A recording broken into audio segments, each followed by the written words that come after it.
Hi friends, তো দেখো good evening. এখন আমি এই সিম্পল ড্রেস পরে রেডি হয়ে গেছি আর আমি যাচ্ছি দীঘা।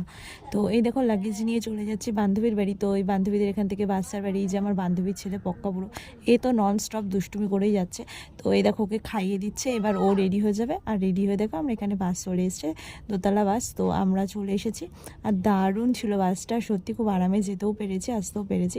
তো বাস ছেড়ে দিয়েছে দীঘার উদ্দেশ্যে। তো দেখো এখানে বসে ও পপকর্ন খাচ্ছে ওর বাবা মার কাছে, আর আমি এদিক দিয়ে বসে ভিডিও করছি।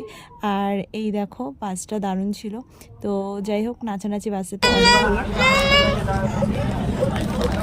রাতে একটু ঘুমিয়ে নিয়েছে। আর দেখো ভোর হয়ে গেছে, দীঘায় ঢুকে গেছে বাস।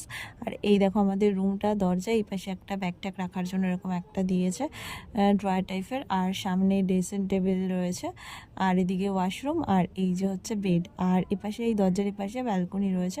তো ভালোই দিয়েছে রুমটা। আর নেক্সট পার্টে আসবে, তো সাবস্ক্রাইব করে